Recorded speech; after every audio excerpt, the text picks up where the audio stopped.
pressing is very important, and a great way to teach a lot of the pressing concepts is with the Aries sled. The reason being is that because we need to teach concepts of ground interaction and core activation to work with the shoulder, it's great to be able to do this in a staying position or posture. The sled's going to give you instantaneous feedback upon where you're not using your body correctly. Meaning, if I'm not using my feet, if I'm not creating that strong plank, if my arms are not in the right position, this is going to be almost impossible to move. However, if I am properly engaged, if I am creating the right integrity, this will be a very successful movement. The nice thing is also that there's not really an eccentric motion, so the chance of soreness or a lot of the other factors that especially new clients are worried about are not going to be there. So while it's going to be pretty challenging, you're not going to accumulate the same level of soreness as you might be doing a lot of very heavy bench pressing or things like that. That doesn't mean you're not going to improve muscle strength, you're not going to improve putting on lean muscle. It's just removing the eccentric part that can be problematic for some people. So what we're going to do is we're having to learn how to start first. So when we're starting the press, it's always easier to start with two handles, right? Creating tension on both sides of our body allows us to work more in that sagittal plane, just up and down, front and back, good foundations of movement. We want to make sure we start where there's already lots of tension on the straps. If you notice where my hands want to be about belly button level, all right? When I'm belly button level versus up by my chest. A lot of people, as they start to perform this press, they'll want their arms to shoot up and out. They think they're getting leverage on the weight. They're actually making themselves weaker, and they're getting more into the shoulder than using the entire body, which is what we want to do to press the weight. Secondarily, we're going to create a lot of tension in the handles, so we're going to try to squeeze the handles as tightly as possible. If you watch, it's very small, but watch my elbows and shoulders. As I do so, my elbows actually get in closer to my ribs. That really lights up my lats and my core. So again, a lot of people, when they do a lot of the sled work, they're going to have their hands open or casually holding. They need that tension to create that strength and stability. That combined with still trying to grab the ground with my feet, so I create that strong plank to start with. So I'm grabbing the ground. My glutes are tense. My hands are by my belly button. My elbows are in. Now I'm just going to simply try to press straight out by pushing through my feet, driving straight out here. Okay? That seemed not that all dramatic for what I just described, but there's a big difference between doing that versus being out here and trying to press up. I can't even move the weight, and I feel that in my shoulder immediately, just creating that tension. So again, think about we're taking the concept of a push-up and brought you staying. I don't want to do a push-up or a bench press with my arms out here. I want to be in nice and tight. So again, I just take my step, make sure I have my tension. Press straight out, tension forward, tension, press straight out. If anything, I want to think about turning my thumb outwards slightly, and the pinkies are pointing more towards each other. Versus having most people that'll turn their hands like this, they're disconnecting their lat, they're putting their shoulder at risk. Being in this position is more like what gymnasts do on rings and so forth, because they understand that lat connection makes their upper body so much stronger. So that bilateral position, going for either distance or time, and learning that concept of press is a very good way of teaching people proper pressing mechanics that will not only make them stronger, but be able to transfer to a lot of other different types of presses.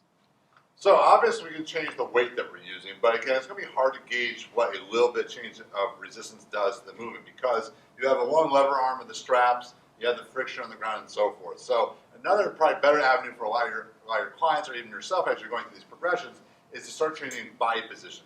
We'll change the handle position shortly, but body position can be a really powerful way to sort of, again, adding a little progression. So instead of playing more bilateral with my feet, I'm going to go into our sprinter stance. So that's that nice heel-toe alignment. Now I've started to create a little bit of a challenge in both that frontal plane and that transverse plane. I have to push it to the ball of my foot as I'm driving out from my body. So I can get in a position where I'm a little bit less stable, so I really have to engage, come in, I can just walk, and I'm immediately right into the sprinter stance. I have that tension, press, and walk. There's also a great way to qualify or build people up to load carries. A lot of people during load carries, they don't walk well, so they're actually creating a lot more trauma to their body.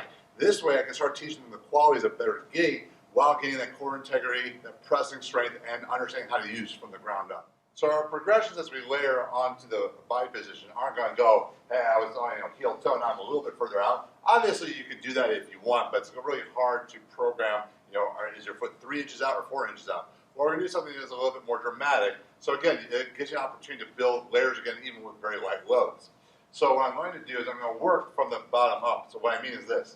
I'm going to get that tension, and now I'm going to combine it with a lunge. I'm going to lunge down so that my knee puts me about half kneeling.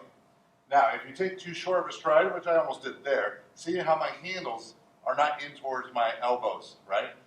So if you need to, make sure that you take a big enough lunge. And when you're lunging, the tough part is the weight's pulling you back, so you have to be strong enough to keep that lunge to here. So this is where I want to be.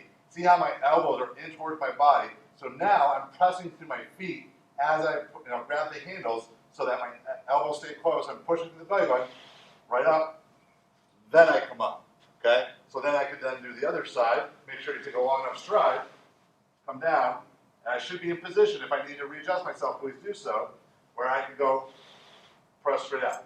If you don't take a long enough lunge, then your arms will be already extended. Obviously, you won't get the full press. So you still need to build some leg strength here, the ability to move the sled, achieve a good lunge, but that half-kneeling press is really valuable because it's teaching you and forcing you to use the ground to press the weight away from your body.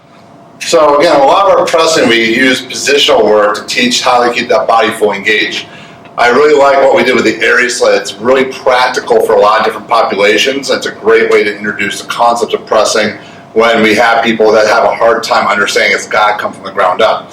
Now, we started off this series getting you suspended plank work to basically teach you again how to use the ground and create tension into the ground, especially for those people that can't be on the ground doing a full-on plank. Now, the same thing can go in when we start adding presses like in a push-up. I really like going in the suspension versions because we can change body angle a lot more effectively and we can get everyone sort of pressing at their own level. Now, some may ask, why not just do this on the ground? When we bend the knees, obviously we can still create some ground tension with the feet. It's just harder to keep that whole chain involved. So anytime we can keep the legs extended, it's going to be a little bit more easier to learn for a lot of these drills. And because we can change the trunk angle so easily, it should be doable for everyone. Now, obviously, just a couple of easy rules to remember. The further we come away from the anchor point, the easier the exercise. The further we come down, the more challenging the exercise. Now, this is where I do love sort of two independent handles coming in because, again, what we want to do is make sure that when we get in that press position, we're in that proper plank, meaning that my thumbs or my pinkies are slightly turned in. I'm gripping actively with the handles. And you see how that sets me up in that nice plank. My feet, the balls of my feet are pushing into the ground. So when I lower myself, I'd be lowering myself lower to my body than most people are used to. Most people are used to either flaring their elbows out or really trying to come down, leading with the head. So I lose, as soon as I turn that arm out, I lose that lat engagement, I lose that core. That's where people have a lot more problems with their shoulders. And that's where we don't want to adopt the implement to the movement. We want to keep the implement working for us in the movement. So by having the two independent straps here, I keep that tension. As I come down, I don't have a lot of rubbing against my arms, if at all. I come to that end point, I'm comfortable. Now I'm grabbing the handles, pushing through my feet, everything's engaged, drive through the handles. So don't think so much about pushing yourself up because that's where people sort of lean in and then do the worm, I kind of call it, when they do that push-up versus keeping that rigidity into the exercise. And again, that range of motion wants to be just so that my hands almost end up in line with my body, pushing through. And see how at my end, the pinkies are pointing a little bit in, I feel nice and strong. I release a little bit of that, keep tension the handles, feet, feet. Pause, push the handles and feet, right on up. So it's a really comfortable way to teach people that whole body tension in the proper press. So when I pull myself down and grabbing the handles, those lats are loading up. So you see I didn't lose the lat tension. If I lose the lat tension in that in-between point coming down here, you'll see a lot of people lead with the shoulders coming forward versus the shoulders staying stationary. And that way you can differentiate if I'm losing whole body tension by moving the shoulder and not the lat. So one of the things I like to do is whenever we get access to better tools is try to integrate them into our system to make lift and DVRT both better. And when Perform Better had these extra large mini bands, I got pretty excited because they gave us another opportunity to train the body in a better way. So what I have is part of the band around the front part of my knee, the other one is around my heel, like you would normally see with some of the band series we did. The difference now is because of the leverage point, it creates a really strong push-pull action in my pelvis. So the same exact thing happens when I'm walking, get push-pull, I'm learning how to stabilize my pelvis. So one of the great things about using this in the bird dog series is that as one leg is extending, it's really going to make the opposing leg pull back. So I'm going to get that great core tension. It's going to actually make me feel stronger. So before we even bring in the bag again, it's going to look something like this. So again, create that tension. The right leg is pulling as the left leg is pushing. There's a huge amount of core tension being created by also having to create that tension in the ground to make sure I don't lose my position as I go into the motion. Now that's a wonderful exercise in of itself for a lot of your clients. Now adding the bag, again, we have the iso pull. So you don't work one side at a time. So a couple things I want to show you here. Now if the left leg is going back, then it's the right arm that's going to pull. And making sure that the hand is low upon the ground. The bag is against my knees, the logo side facing up, allows me to make sure I'm in the right position. Remember, a lot of people put the bag too high upon their body and get more in their shoulder than their lat. So again, I want to create that tension, and I want to create tension in the handle first. So that's giving me a platform to move off of as I perform the movement, keeping that tension in my arm. Now obviously, if I want to make it more difficult, I can use a band with more tension, but I will tell you a little bit of weight goes a long ways here. What I can do, and we haven't shown a lot, is change the actual position of the ultimate sandbag. So generally we recommend people start at a baseline underneath their body. But if I move it just slightly off, so now half the bag is being split by my leg, this will be a little bit more challenging when I come out to the side. So engage here, grab the handle first, so I'm a little bit less advantage here with the leverage as I go out. So keeping that tension on the bag and the ground becomes a little more difficult. Obviously there's going to be a finite point where you can't reach the bag anymore, but if you change the leverage over time, you're going to find that becomes more and more challenging. And I want to make sure I always am able to create tension upon the handle. But the more the bag comes away, the more the legs drive in, the more stability and strength I'm building that opposite arm. So don't forget that even though there's a wonderful core exercise, it's what I'm teaching you about ground engagement that ultimately is most important. So we've already started constructing the push-up when we were in the suspension trainer. We've actually started doing the push-up through a lot of these different exercises, including the stuff we've done with the Airy sleds and work that we did in half pressing positions as well. So getting to the ground finally shouldn't be a huge leap for most people. But let's go over some of the little tips you're going to look for, and also ways to sort of accentuate some of those positions by giving you a little bit more feedback. So again, most people don't have the feedback of the straps or anything else. It can be hard for them to understand where to put their body. So remember, I always want to start my shoulders over my hands. Again, if I'm back here, out too wide, hands in too close, that's not a good being position for a lot of people. We're going to show you ample ways of making the exercise more difficult. The last thing you need to do is not set a good foundation first. So like before, I want my pinkies slightly turned out. You see that helps me pack my shoulder a little bit. You don't need to get crazy out in here, just a little external rotation will lock you into place. As we've talked before, we want you to actively grip the ground. So when I grip the ground, I should feel that little space come into play in my palm, that little arch of my foot. So that tension here is going to lock in what's happening in the shoulder and the lat complex. If I let my hand go soft, that's where I get into a lot of my wrist, and you'll see the elbows start to externally rotate away. So again, getting the hands in place are really important. Then, obviously, just extending the legs by pushing through the balls of my feet. So I'm in that extended plank position.